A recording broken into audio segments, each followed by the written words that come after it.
Seventh and final heat of the men's 400 metres. William Ryan of Kenya will be the man, the oldest in the field in this extraordinary race in the youth that is involved. There is Ryan, second in the Kenyan Championships this year, 45.51 this season, and that is a lifetime best. I wonder if he's aware, I don't suppose he will be, that his compatriot career has just been disqualified. Namibia's Andre Retief goes in lane 7. He's just 19 years old, one of 2 teenagers in this race, and in fact 5 in this race are 21 or younger. 46.17 this year for Retief. In lane 6, Kennedy Luchembe of Zambia, semi-finalist in the World Juniors a few years back, holds the national indoor record from a couple of years back, 46.73. There's the Botswanan Anthony Pesela, world under-20 champion last year. What a talent he is. Still only 20, but over a second slower this year than his personal best from last year. Only 45.6 this year. Edio Musikate of Mozambique, just 17 years old. Nervous moments for him in lane 4. 48.85, his lifetime best this season. Rajan Thirubenthana of Singapore goes in lane 3. Semi-finalist in World Youth back in 2017. That was 4 years ago, 5 years ago. He hasn't really come on since then, only 48.2 this year. And then Jonathan Jones of Barbados goes on the inside. A finalist at the World Championships 10 days ago, 10 or 12 days ago. 8th he was in Eugene, but a tired 46.1 against his lifetime best this season. A national record, 44.4, which he ran back in Lubbock, Texas on the 15th of May. On your mark. So Pesela of Botswana, world junior champion from last year, but only 6th in his heat in Eugene in a modest 47.3. He's run 45.6 this year, but last year, when a youngster, when a junior, 44.58 when taking that world junior title in Nairobi.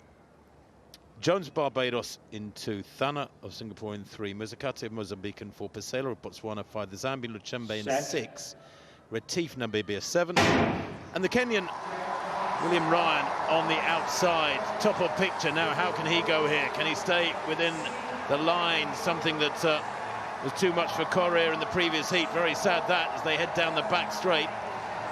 Moving really smoothly is Pesela, Anthony Pesela, in that lovely light blue strip of Botswana, 4th from left. He too looking very smooth, and that pitter-patter style of his, anything but a long raking stride, but it's effective, isn't it? Going well in 2 is Jonathan Jones of Barbados. He is so experienced, is the national record holder for Barbados, and he enters the straight in the lead, and still working away is Anthony Pesela with that Botswana blue strip, head rocking from side to side. It's Jones, Pesela, and in 3rd place there in lane 6, Luchembe, taking that critical 3rd spot for Zambia. The winning time, well, 46.39 for Jonathan Jones. Nice and relaxed. I wonder if he too has recovered. He is clearly very tired in that final in Eugene. He'd run a 44.7 in his semi to make it through as a non-automatic qualifier to the World Championship final, but then a 2.5 slower in the final. Do you know what? I really enjoyed watching that run from Jonathan Jones as the Zambian Luchembe gets congratulations for the 3rd automatic spot. Jones showed brilliant composure and that 800-meter speed that he's got. I think he might end up being a better 800 runner, the young Barbadian, than he is at the 4, and that's saying something because he's a 44.4 man. Just bottom of your picture there with the Mike Norman-esque headband. Keep half an eye on Pesela on the left of picture here as he goes round this corner. I know we're not getting paranoid. He's very close to that line, wearing the light blue of Botswana, and as he runs very close to the left-hand side of his lane, Jones of Barbados comes through. What do you reckon, Tim? I mean, with 44.4 and that kind of strength towards the end of the race, he could make a brilliant 800-meter runner. Jonathan Jones you're talking about? Yes. I suppose so, yeah, but why wouldn't you say that about any 400-meter runner who can run 44 points? Because he's already shown potential at the 800, and I think I reckon that may be where his best distance lies. Well, he's a bit of a confused man. His coach, Edric Floreal, was a Commonwealth bronze medalist in the triple jump. So, not to say that you can't be a jumper and have great sprint knowledge, great coaching ability. I'm fascinated at the running style of Botswana and Anthony Pesela. He's got a strange pitter-patter little style. It just looks a little tight. I mean, he does here, and that's fair enough, 50 metres to go. But he covers the ground very effectively with what I think is an awkward-looking style. Kath, what do you reckon? I mean, you know you're sprinting, but he had, even down the back straight, fresh, in full flow, he wasn't taking long strides. Everybody's different. Everybody's different, of course. Like I said before, you work with your technique and you make it efficient. I'm concerned about the Botswanan here. I'm just going to wait for confirmation of this result, because there was a couple of occasions through that 400-metre heat when he did get very close to the line like Korea did. But at the moment that result stands, the Botswana is in second place with 46.55.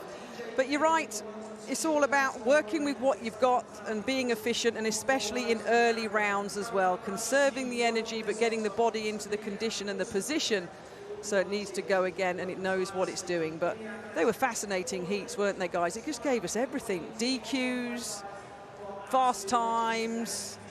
Somebody running themselves almost literally into the ground with extreme pain in the hamstrings after running 44.89 and a massive personal best. It was brilliant. It was wonderful, wasn't it? All the colours of the rainbow in the way those races unfolded. But Jonathan Jones has given the nod for that first place in that final heat, ahead of Pasela and Luchembe. So there's the disqualification for Emmanuel Correa, the world and Olympic champion over 800 metres, left foot on the line numerous times.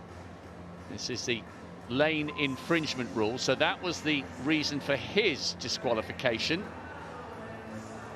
1, 2, yeah, 3 strides, and on 2 of those a part of his foot wasn't just on the line, it was over onto the lane inside. That is why the world and Olympic champion over 800 metres will not be in the semi-finals, and we are reliably informed they are still looking at the replays of Anthony Pasela, and that would be a real shame, Tim, because as a young talent he's absolutely brilliant, as he proved last year at the juniors.